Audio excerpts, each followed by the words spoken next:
Assalamualaikum warahmatullahi wabarakatuh. Apa kabar semuanya? Semoga selalu baik-baik saja ya, sehat-sehat dan jaga kesehatan selalu. Oke, sebelum saya masuk ke materi, saya ingin mengucapkan selamat Hari Raya Idul Fitri 1441 Hijriah. Mohon maaf lahir dan batin. Ya, pada kesempatan kali ini saya akan memberikan materi fisika pada bab listrik dinamis. Oke, sebelum masuk ke materi listrik dinamis, lebih dahulu saya akan menampilkan sebuah video. Ini ada sebuah lampu filamen dan juga ada sumber tegangan. Kemudian, apa yang akan terjadi jika lampu ini dihubungkan ke dalam sumber tegangan?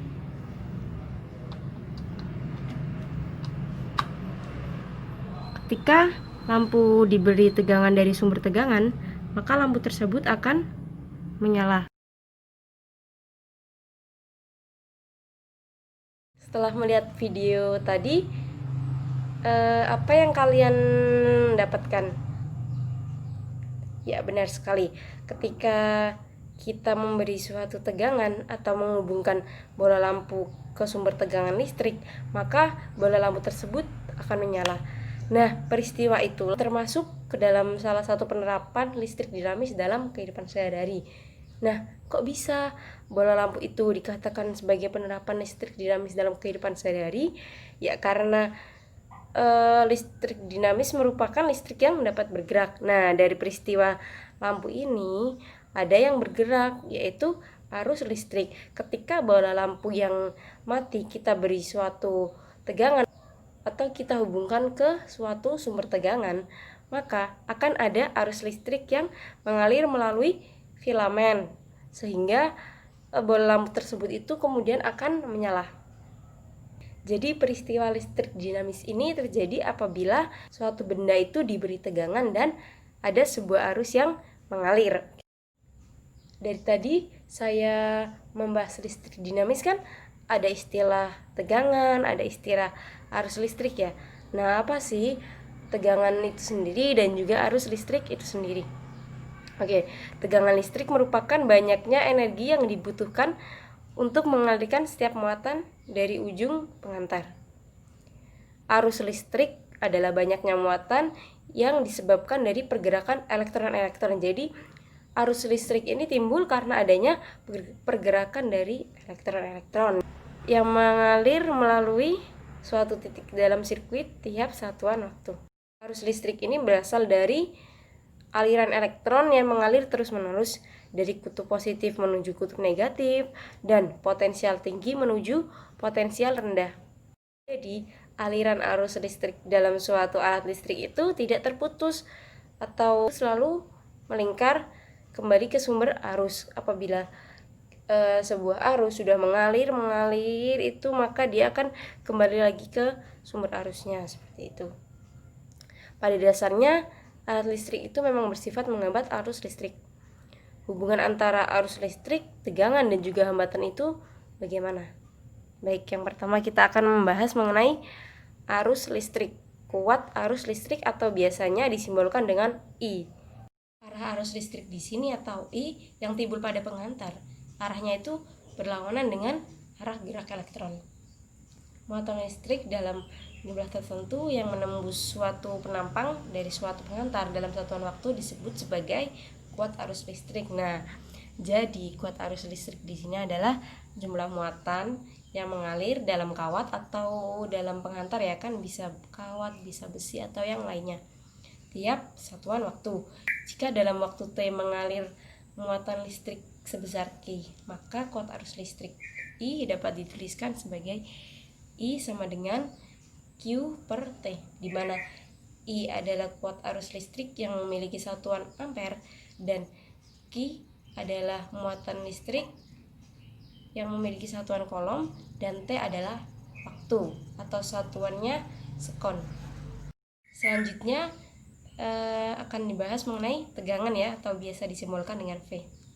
Terjadinya arus listrik dari kutub positif ke kutub negatif dan aliran elektron dari kutub negatif ke kutub positif disebabkan oleh adanya beda potensial antara kutub positif dan kutub negatif, di mana kutub positif mempunyai potensial yang lebih tinggi dibandingkan dengan kutub negatif. Ini artinya bahwa kutub positif ini memiliki potensial lebih tinggi dan kutub negatif itu memiliki potensial yang lebih rendah. Beda potensial antara kutub positif dan kutub negatif dalam keadaan terbuka disebut gaya gerak listrik atau GGL, dan dalam keadaan tertutup disebut sebagai tegangan nyepit.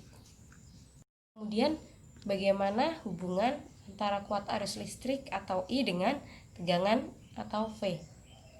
Nah, di sini hubungan antara I dan juga V pertama kali itu dikemukakan oleh seorang guru fisika yang berasal dari Jerman, atau dia juga seorang ilmuwan dari Jerman yang bernama George Simon Ohm, lalu lebih dikenal sebagai hukum Ohm. Nah, hukum Ohm berbunyi hasil bagi antara tegangan atau V dengan kuat arus atau I dinamakan dengan hambatan listrik atau biasa disimbolkan dengan R. Jadi, persamaan pada hukum Ohm adalah R sama dengan V per I, atau bisa diganti dengan V sama dengan I kali R, di mana R adalah hambatan dengan satuan ohm dan V adalah beda potensial atau tegangan listrik dengan satuan volt, dan I adalah kuat arus listrik dengan satuan ampere. Komponen yang khusus untuk menghambat arus listrik disebut dengan resistor atau penghambat. Sebuah resistor dibuat agar mempunyai nilai hambatan tertentu. Nah, jika dipasang pada rangkaian sederhana, resistor ini sendiri berfungsi untuk mengurangi kuat arus. Namun, jika dipasang pada rangkaian yang rumit seperti pada radio, televisi, komputer, dan lain sebagainya, resistor dapat berfungsi sebagai pengantar kuat arus. Dengan demikian, komponen-komponen dalam rangkaian itu berfungsi dengan baik untuk berbagai jenis kawat, panjang kawat, dan juga penampang itu berbeda. Terdapat hubungan sebagai berikut, di mana R sama dengan rho L per A. R di sini adalah hambatan ya, atau resistan. Satuan internasional untuk hambatan itu sendiri adalah ohm. Hambatan atau resistansi berguna untuk mengatur besarnya kuat arus listrik yang mengalir melalui suatu rangkaian listrik. Misalnya saja dalam radio dan televisi ya, resistansi atau hambatan ini berguna untuk menjaga kuat arus dan tegangan pada nilai tertentu dengan tujuan agar komponen-komponen listrik lainnya dapat berfungsi dengan baik. Resistor sederhana dapat dibuat dari bahan nikrom. Nikrom ini adalah campuran antara nikel, besi, krom, dan karbon. Selain itu, resistor juga dapat dibuat dari bahan karbon.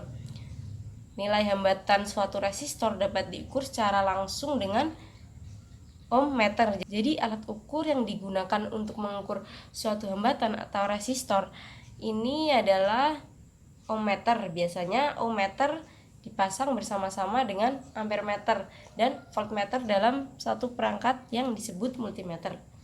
Oke, jadi ampermeter di sini adalah alat untuk mengukur kuat arus listrik ya. Kemudian voltmeter adalah alat untuk mengukur tegangan. Itu biasanya antara voltmeter, ampermeter, dan juga ohmmeter ada dalam satu perangkat yang disebut multimeter. Jadi dalam multimeter tadi itu ada 3 komponen untuk mengukur hambatan, tegangan, dan juga kuat arus listrik. Selain dengan ohmmeter, nilai hambatan resistor juga dapat diukur secara tidak langsung dengan metode ampermeter, voltmeter ya. Apabila kita tidak mempunyai ohmmeter, maka bisa menggunakan suatu tegangan dan juga kuat arus listrik dari sumber listrik tersebut untuk menentukan besarnya hambatan. Berdasarkan penjelasan yang sudah dijelaskan tadi, atau dari persamaan hambatan, di mana R sama dengan rho L per A, maka suatu kawat penghantar itu nilainya berbanding lurus dengan panjang kawat penghantar. Artinya apabila makin panjang suatu penghantar, maka hambatannya itu akan semakin besar. Dan hambatannya itu juga bergantung pada jenis kawat atau sebanding dengan hambatan jenis kawat. Dan yang terakhir adalah berbanding terbalik dengan luas penampang kawat. Artinya apabila semakin kecil luas suatu penampang, maka hambatannya akan semakin besar. Apabila luas penampangnya itu besar, maka hambatannya akan semakin kecil. Untuk mengetahui hambatan jenis dari beberapa bahan pada suhu 20 derajat Celcius, bisa dilihat ya tabelnya. Nah, di situ kan tertulis ada bahan, ada konduktor, semikonduktor, dan juga isolator yang memiliki hambatan jenis berbeda-beda. Selanjutnya kita akan membahas mengenai hukum Kirchhoff. Hukum Kirchhoff pertama kali ditemukan oleh Gustav Robert Kirchhoff yang merupakan ahli fisika asal Jerman. Kirchhoff menjelaskan hukumnya ke dalam dua bagian. Yang pertama adalah hukum 1 Kirchhoff dan yang kedua adalah hukum 2 Kirchhoff. Hukum Kirchhoff ini pada dasarnya adalah menjelaskan rangkaian sederhana yang terdiri dari lampu, baterai, dan juga saklar yang terhubung satu sama lain. Saat saklar dalam keadaan terbuka, maka tidak ada arus listrik yang mengalir. Akibatnya lampu akan tetap mati atau padam ya. Nah, kemudian pada saat saklar itu tertutup, maka akan ada arus yang mengalir melalui saklar tersebut sehingga lampu itu dapat menyala. Tetapi pada saat saklar dalam keadaan tertutup atau disambungkan, arus listrik akan mengalir dari kutub positif ke kutub negatif baterai sehingga lampu tersebut akan menyala. Nah, dari kutub positif dan kutub negatif baterai kan berarti itu merupakan sumber tegangan. Nah, dari sumber tegangan itu nantinya akan ada arus listrik yang mengalir sehingga arus listrik itu mengalir sampai kepada lampunya sehingga menyebabkan lampu itu menyala. Tadi kan sudah dijelaskan ya bahwa Kirchhoff ini membagi hukumnya menjadi dua. Yang pertama ada hukum 1 Kirchhoff dan yang kedua ada hukum 2 Kirchhoff. Langsung saja ya kita masuk pada hukum 1 Kirchhoff. Nah, hukum 1 Kirchhoff ini berlaku pada rangkaian bercabang yang berkaitan dengan arah arus saat melewati titik percabangan. Hukum 1 Kirchhoff ini biasa disebut dengan hukum arus Kirchhoff atau Kirchhoff Current Law, KCL ya. Kirchhoff Current Law, KCL.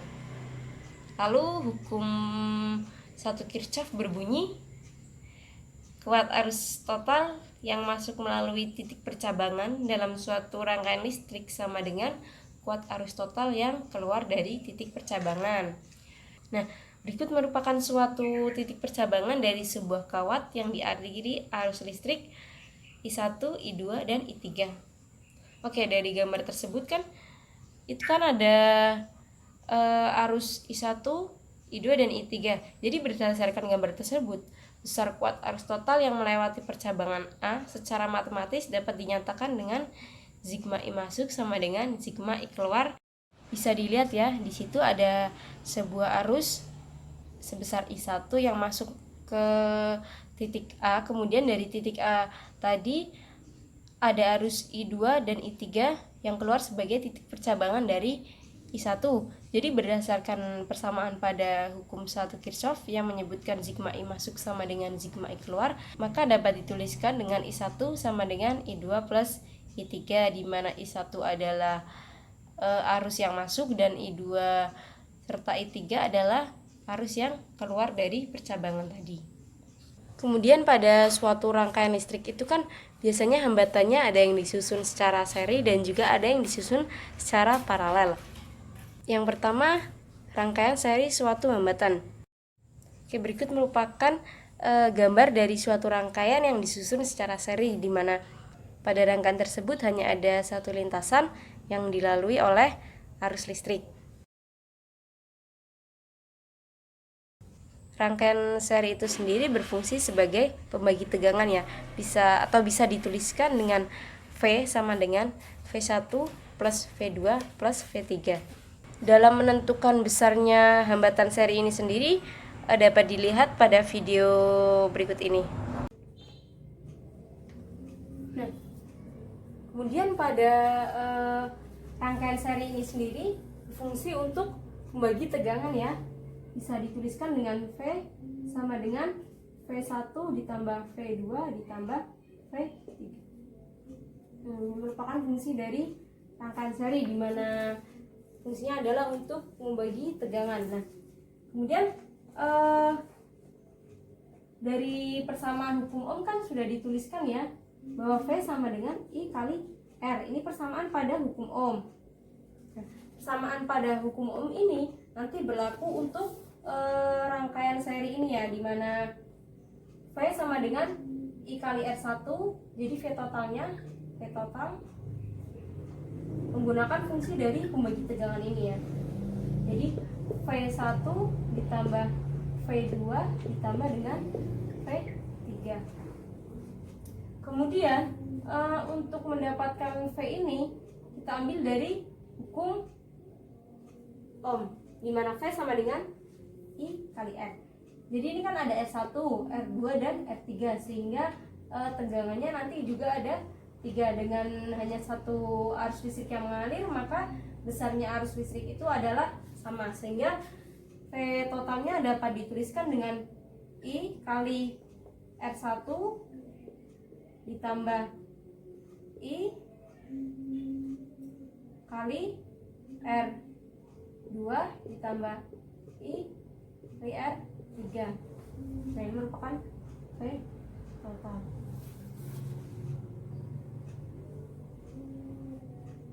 Nah, V total ini dapat dituliskan dengan I kali R ya. Kemudian ini kan I-nya kan besarnya sama, sehingga kita dapat menyederhanakannya menjadi I-nya dikeluarkan dikali dengan R1 ditambah R2 ditambah R3. IR sama dengan I R1 plus R2 per R3 ya. Kemudian I di sini pindah ruas ke kanan sehingga menjadi pembagian ya. Maaf, ini R2 ya. Kemudian I dengan I kita coret karena besarnya sama ya kan, hanya dialiri oleh satu arus listrik. Kemudian dari sini hambatannya menjadi R1 plus R2 plus R2 R3. Jadi hambatan total dari suatu rangkaian seri bisa dituliskan dengan R sama dengan R1 plus R2 plus R3. Seperti itu ya. Jika beberapa buah hambatan dirangkai secara seri, maka nilai hambatannya ini akan bertambah besar. Akibatnya kuat arus listrik yang mengalir akan semakin kecil. Nah, hal inilah yang menyebabkan nyala lampu itu menjadi kurang terang atau agak redup.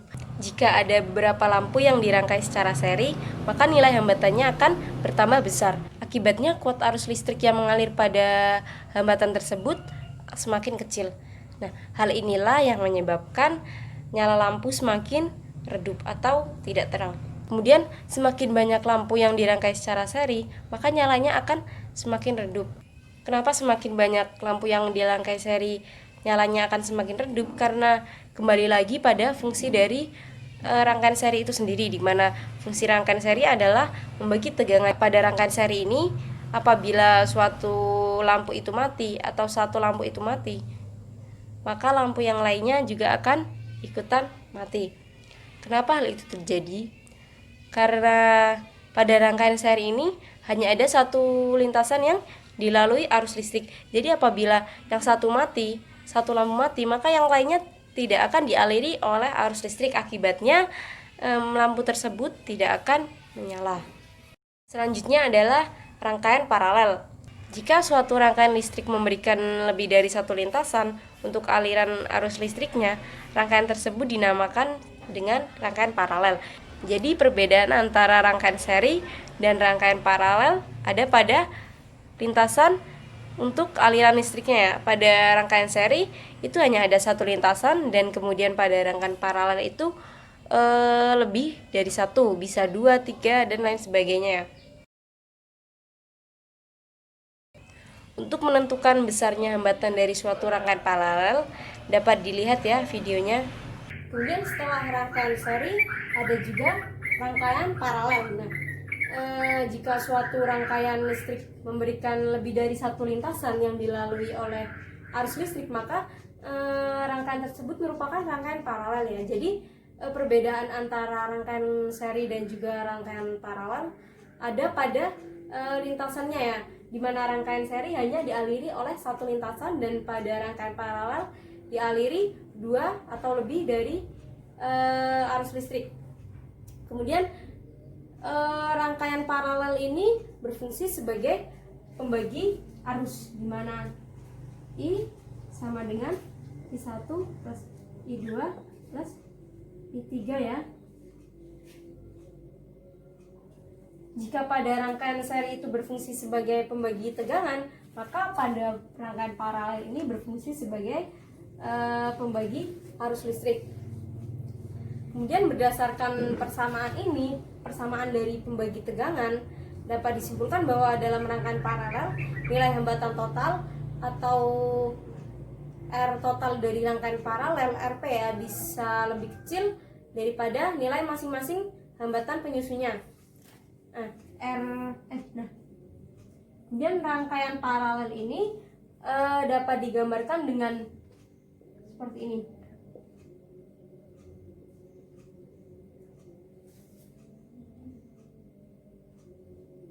Sini ada sumber tegangan positif dan juga sumber tegangan negatif.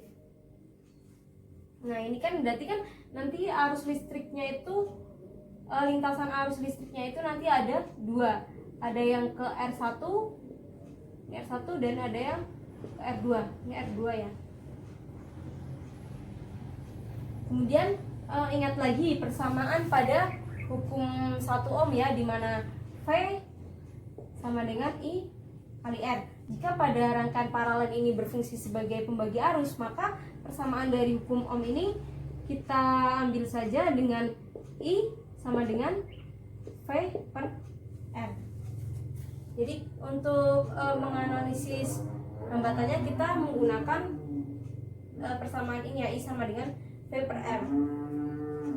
Nah, kan ini kan I sama dengan I1 ditambah dengan, karena ini ada dua, maka hanya cukup dua arus saja ya. Di sini ada I2, maaf. Di sini ada I2 dan di sini ada I1. Nah, dengan menggunakan persamaan ini, persamaan I sama dengan V per R, maka dari ini kita dapat tuliskan juga dengan I sama dengan V per R1 plus V per R2. Nah, I-nya di sini juga dapat diganti dengan V per R sama dengan V per R1 ditambah dengan V per R2.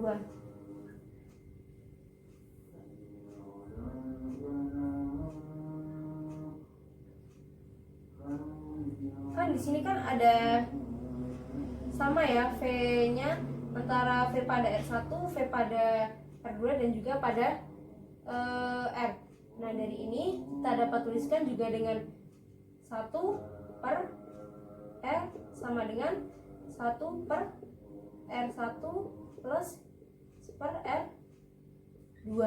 Jadi ini merupakan persamaan hambatan pada rangkaian paralel. Nah, kemudian bagaimana sih apabila rangkaian paralel tersebut dialiri oleh sejumlah N arus ya? Maka persamaannya menjadi seper RP atau hambatan paralel ini sama dengan 1 plus maka persamaan hambatan paralel ini menjadi 1 per RP sama dengan 1 per R1 tambah 1 per R2 tambah 1 per R3 ditambah dengan sampai 1 per Rn ya, dimana N ini adalah untuk hambatan atau arus yang mengalir pada rangkaian paralel tersebut. Berdasarkan persamaan di atas dapat disimpulkan bahwa dalam rangkaian paralel nilai hambatan total atau RP lebih kecil daripada nilai masing-masing hambatan penyusunnya atau R1 dan juga R2. Oleh karena itu, beberapa lampu yang disusun secara paralel itu sama terangnya dengan lampu pada intensitas normal. Pada rangkaian paralel ini, apabila terdapat satu lampu mati, maka lampu lainnya tetap menyala. Hal itu terjadi karena pada rangkaian paralel ini kan lintasannya lebih dari satu ya. Misalnya ada 2 lintasan, jadi nanti ada 2 lampu. Apabila lampu satu mati, maka lampu yang lainnya itu akan tetap menyala karena dia memiliki lintasan yang berbeda dengan lampu yang mati tadi. Bisa dilihat pada gambar di sampingnya ini kan ada sebuah rangkaian listrik yang memiliki sumber tegangan sebesar V dan juga ada arus listrik yang mengalir dan membagi 3 lintasan, yaitu I1, I2, dan I3 yang masing-masing memiliki hambatan sebesar R1, R2, dan R3. Kemudian apabila kita memasangkan lampu pada tiap hambatannya, kan di situ berarti nanti ada lampu 1, lampu 2, dan lampu 3. Apabila lampu yang satu mati, maka lampu yang lainnya akan tetap menyala. Misalkan pada lintasan I1 lampunya mati, maka pada lintasan I2 dan I3 lampu akan tetap menyala karena lintasan arus yang mengalir itu tidak sama dengan lintasan yang mengalir pada arus I1. Selanjutnya adalah mengenai hukum 2 Kirchhoff. Hukum 2 Kirchhoff ini sendiri disebut juga dengan aturan loop yang menyatakan bahwa jumlah aljabar perubahan tegangan yang mengelilingi suatu rangkaian tertutup atau loop sama dengan 0, atau bisa ditulis juga persamaannya menjadi sigma V sama dengan 0. Gaya gerak listrik atau GGL dari sumber tegangan menyebabkan sebuah arus listrik mengalir sepanjang loop. Arus listrik di dalam loop mendapat hambatan sehingga mengalami penurunan tegangan.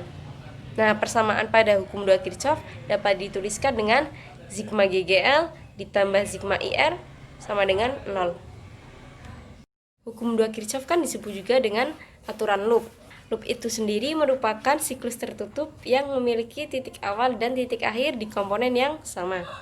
Pada satu loop hanya ada satu arus listrik yang mengalir dan nilai tegangan atau beda potensial yang ada di komponen-komponen listrik loop tersebut bisa berbeda-beda.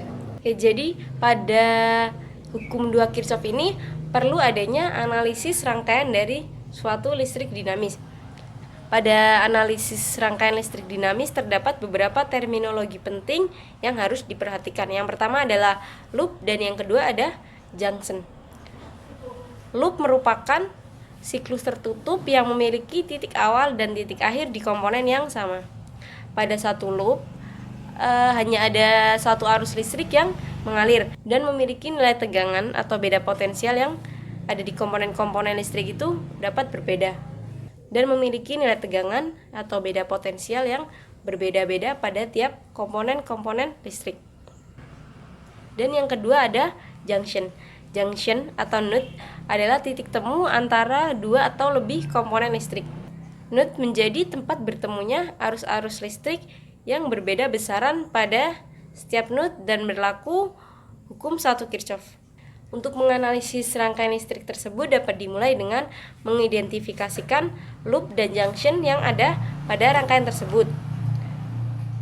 Untuk menganalisis loop dapat digunakan hukum 2 Kirchhoff dan untuk menganalisis junction atau node digunakan hukum 1 Kirchhoff. Pada saat mengidentifikasi loop, untuk menentukan arah loop itu sendiri dapat ditentukan dengan secara bebas. Namun pada umumnya untuk lebih memudahkan kita juga, arah loop searah dengan arah arus dari sumber tegangan paling dominan. Arus akan bertanda positif apabila arus itu mengalir searah dengan perputaran loop dan arus akan bertanda negatif apabila arus itu mengalir berlawanan arah dengan arah loop. Untuk mempermudah kita dalam menentukan tanda-tanda yang ada pada rangkaian loop, maka dapat dilihat ya. Di situ terdapat perjanjian tanda untuk tegangan GGL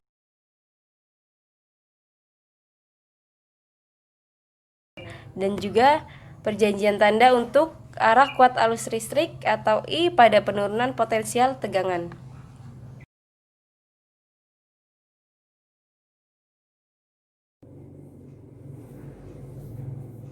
Kemudian kita akan, ya ini merupakan rangkaian satu loop ya.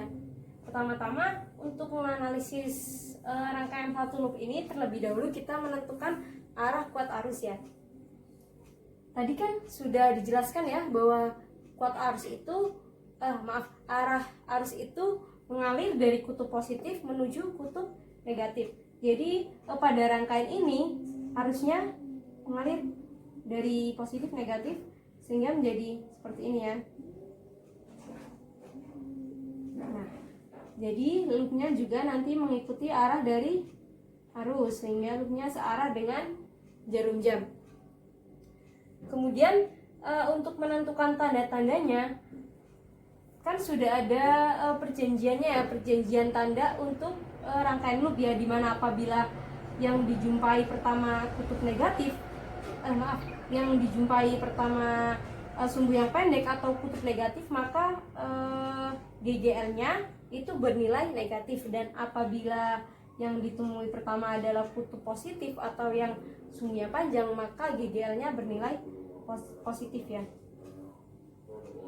Dan apabila berlawanan arah dengan arus maka bernilai negatif, dan juga apabila searah dengan arus maka bernilai positif ya. Nah, kemudian mari kita menganalisis rangkaian loop ini ya. Di sini ada R1, di sini ada R2, dan di sini ada R3. Ini ada I, dan juga ada I. Nah, di sini ada GGL atau sumber tegangannya. Ini kan arusnya kan searah dengan jarum jam, jadi kita berangkatnya dari sini dulu. Nah, ini kan yang pertama kan ada sumbu pendek atau kutub negatif ya, maka nilai GGL-nya ini bertanda negatif minus GGL. Kemudian setelah dari sini arus mengalir ke R1. Nah, ini kan searah dengan arus listrik ya, sehingga R di sini menjadi positif ya, plus I kali R1. Kemudian yang selanjutnya ditambah dengan I kali R2 karena masih searah dengan arus ya di sini ya, sehingga menjadi I R2 ini bertanda positif. Kemudian di sini pada R3 juga masih searah dengan arah loop dan juga arah arus, sehingga R3 di sini bernilai positif. I kali R3 bernilai positifnya sama dengan 0. Nah, dari persamaan ini di sini kan ada I dan ada I. Nah, I1, I2, I3 ini besarnya sama sehingga dapat dituliskan dengan minus GGL ditambah I. Nah, ini kan berbeda, maka tetap ya R1 ditambah R2 ditambah R3. Nah, jadi analisis dari rangkaian loop ini adalah minus GGL plus I kali sigma R atau R total, yaitu R1 tambah R2 tambah R3. Nah, untuk menganalisis rangkaian loop itu harus selalu diingat ya pada perjanjian tandanya mengenai tanda pada GGL dan juga tanda pada arusnya. Selanjutnya ada rangkaian dari dua loop. Nah, sama seperti pada rangkaian satu loop ya, dimana arusnya itu mengalir dari kutub positif ke kutub negatif ya. Nah, pada rangkaian dua loop ini kita harus membagi antara loop 1 dan loop 2. Yang pertama ada loop 1 atau loop bawah. Jadi arahnya adalah searah dengan arus atau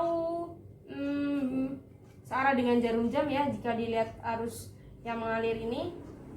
Kemudian pada loop kedua atau loop yang atas ini arahnya seperti ini. Kemudian setelah menentukan arah dari loop, kita akan menuliskan atau menganalisis rangkaian loop ini ya, ada loop bawah dan juga loop atas, atau kita tulis loop 1 dan juga loop 2 ya. Nah, kita mulai menganalisis pada loop pertama ya, atau loop yang bawah. Pada loop 1.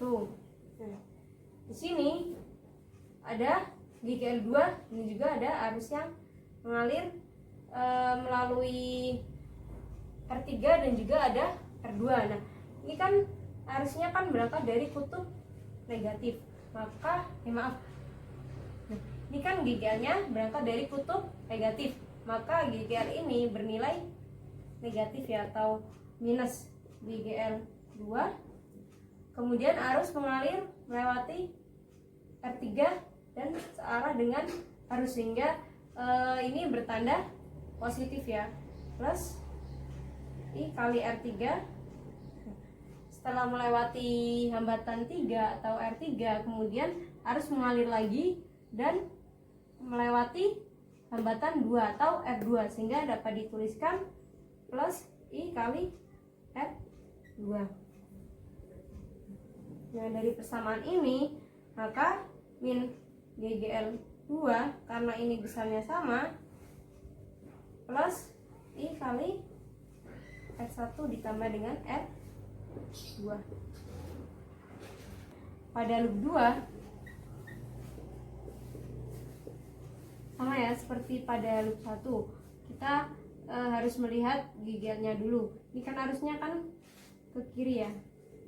Maka GGL-nya berangkat dari sini, sehingga GGL-nya bertanda negatif karena dia dari kutub negatif, atau yang garisnya itu pendek, sehingga dituliskan dengan min GGL1 ya.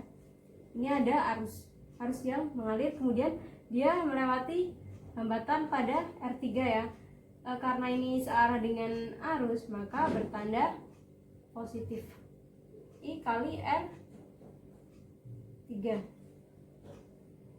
ditambah dengan ini ada arus juga dan melewati hambatan 1 atau R1, sehingga dituliskan dengan I kali R1. Nah, kemudian dapat disederhanakan ya, plus I R3 tambah R1. Jadi seperti ini ya untuk analisis pada rangkaian dua loop, antara loop 1 dan juga loop 2. Jadi pada dasarnya untuk menganalisisnya itu sama ya, hanya saja pada rangkaian dua loop atau lebih kita harus membagi dulu antara loop 1 dan juga loop 2. Dan jangan lupa untuk menentukan arah loopnya itu bebas ya, tapi untuk lebih memudahkan kita itu arah loopnya itu searah dengan arus listrik ya. Kemudian jangan lupa juga bahwa arah arus listrik itu mengalir dari positif ke negatif seperti itu. Dan perlu difahami ya tentang perjanjiannya agar lebih memudahkan kita. Jadi penerapan listrik dinamis dalam kehidupan kita ini sebenarnya banyak banget ya. Mulai dari yang sederhana sampai yang paling rumit. Nah, contoh sederhananya dalam kehidupan sehari-hari, bahkan hampir setiap hari kita melakukannya adalah menyalakan lampu, kita nonton televisi, kita mengisi daya HP, itu kan pasti kita membutuhkan listrik. Nah, dari situlah rangkaian listrik dinamis ini berguna. Jadi rangkaian listrik dinamis ini berguna banget dalam kehidupan sehari-hari. Dengan kita memahami dan juga mengerti listrik dinamis ini, maka kita dapat menentukan besarnya tegangan sumber atau mungkin arusnya seperti itu ya. Kalau kita asal-asalan atau dalam menentukan suatu tegangan ini nggak sesuai dengan kebutuhannya, maka akan terjadi kesalahan. Jadi disinilah pentingnya belajar fisika, khususnya itu belajar mengenai listrik dinamis. Jangan bosan ya belajar fisika, tetap semangat dan sampai jumpa pada pertemuan selanjutnya. Sekian dari saya. Wassalamualaikum warahmatullahi wabarakatuh.